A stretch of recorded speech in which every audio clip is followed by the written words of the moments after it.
Now, our headliner tonight is Nick Carter. Not only is Nick our Sparks headliner alumni, he's not only an alumni, Nick was the headliner at the very first Spark event that started it all.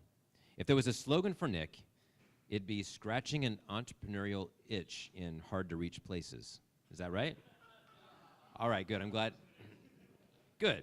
Starting his first business at the age of 16, Nick is truly an entrepreneur at heart. Born as a farm boy, Nick has a rich heritage in entrepreneurship and a firm understanding of hard work. He started and grown several companies and is passionate about seeing others do the same. Nick's latest work blends his tech startup skills with his farming heritage. Market Wagon is an online farmer's market, delivers locally grown food directly to you. Their technology enables you to browse from hundreds of local farms and artisans online. Nick's mission is to enable these local food producers to thrive by making it easier for you to buy from them. Ladies and gentlemen, let's welcome Nick Carter to the stage.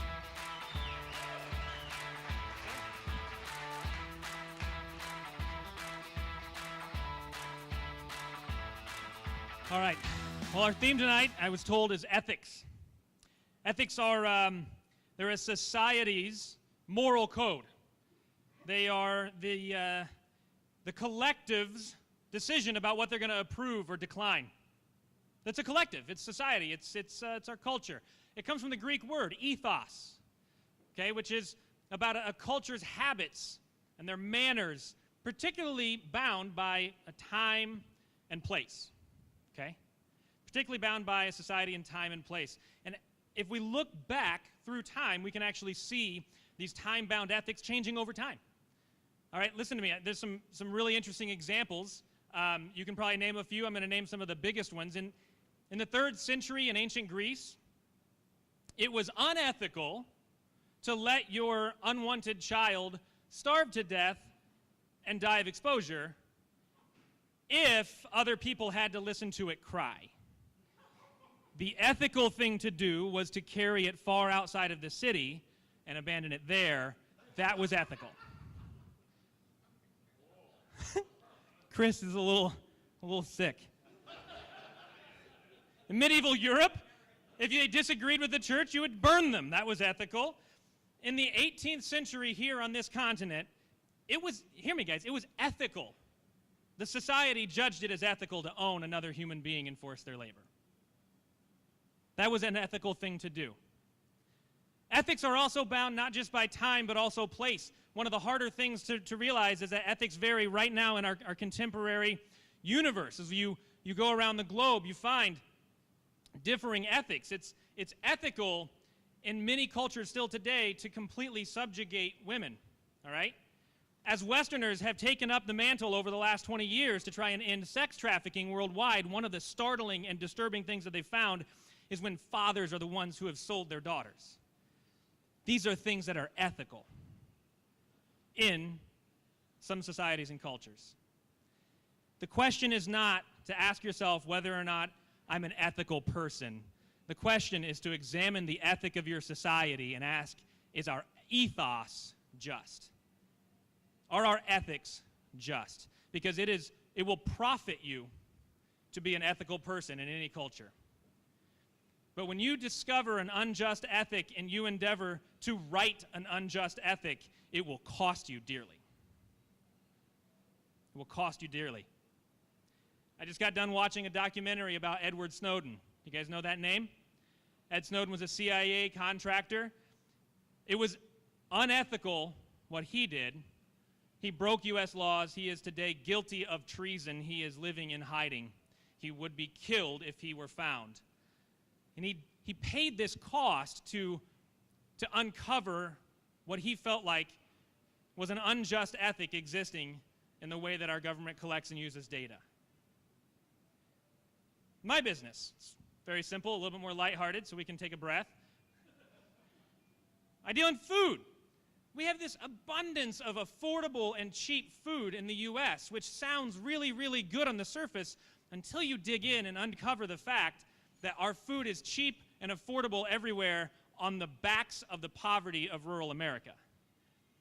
There's unjust ethics that are weighing out in our food system, and some people have decided that they will bear the cost. Because to purchase food that has been grown in sustainable or just fashion is oftentimes a little more expensive than you would find at Walmart. And there's a limited number of people in the population today, which is who our company serves, that are willing to bear the cost themselves of righting an unjust ethic. In the 3rd century in Greece, it was actually the early church who didn't go around and tell people what was wrong about what they were doing with their unwanted children. They simply went around the outskirts of the city and collected children and brought them into their homes. And they supported them. They raised them. They incurred a cost to right an unjust ethic. Here in the U.S., abolitionists over the last couple of centuries bared a huge cost. And we look at this through the lens of time looking backwards, and we forget that at one time, legislation wasn't the beginning. Convincing people even that slavery was wrong wasn't the first step. They attended slave auctions, bought people at their own expense, and then freed them.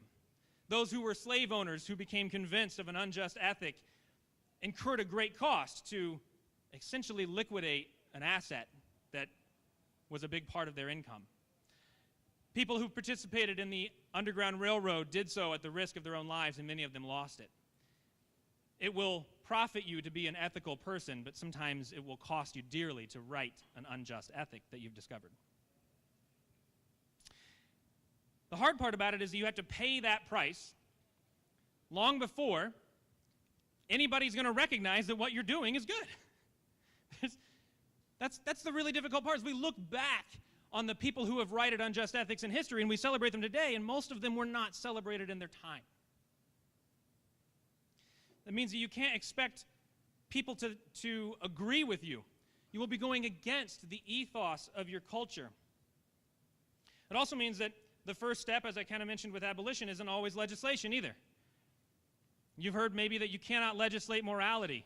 I'll give you a really easy example. If I told you right now that I've smoked marijuana, many of you would not think that I'm an unethical person. Most of you probably wouldn't consider that to make me an unethical person. If I told you that I like to give really nice gifts to government employees and then some of the red tape for my business problems go away, you would think that that's unethical. Only one of these things is illegal, folks. Only one of these things is illegal. Okay? But you can't expect to be agreed with. The ethos will think that you're wrong. That's the hardest part. So when I bring this down, and I know that Chris asked me to share something personal, the risk is real. Because if I dare to share with you something that, in my view, is an unjust ethic in our ethos, you're not going to like it. You're just not. Let's just get that out of front. Probably not going to like. Many of you might not like what I think or what I believe, and that's not the point. And I want to tell you that I've not chosen to come up here to convince anybody of my beliefs either, because that's not the point. What I hope you'll be able to appreciate is the approach that I've come to realize I have to take with this ethic. Is that fair? Here we go. I'm pro-life. So, I'm pro-life, and yet I realize that a woman's choice is perfectly ethical in our culture. I also choose this term pro-life, which is a political term. It kind of categorizes me politically, which it usually gets tied on to legislative agendas. Well, I think I've already made that point. I'm barely mildly interested in really any legislative approaches that have to do with this topic. As I've thought about this as my own belief, okay, what I've realized, what I've come to understand, has to be my first step for me is not to convince anybody to think like me. I have to bear the cost of writing an unjust ethic myself, while many people may not think that I need to. My first step isn't to try and convince anybody to think like me. My first step really are some things like, I need to start figuring out what it looks like to sponsor single mothers, to financially support adoption processes. Believe me, this is even scary for me to say, and my wife and I have had some some really transparent and honest conversations with one another about the fact that if we really believe this, maybe we're going to need to be opening our home, like the Christians did in the 3rd century AD. I'm terrified of that idea. Fostering, adopting ourselves, opening our home to single mothers that can't support themselves. Well, I don't know what the case is going to be, but what I did decide and what I did realize is that if I want to right an unjust ethic, that it begins, my first step is not to convince anybody that my beliefs are right anyways. It's to be willing to incur the cost myself. Don't ask yourself if you're an ethical person. Look at the culture around you and ask yourself if your ethos is just. It would profit you to be ethical in all situations. If you discover a situation where the ethos is unjust, it will cost you dearly to right an unjust ethic. Thank you.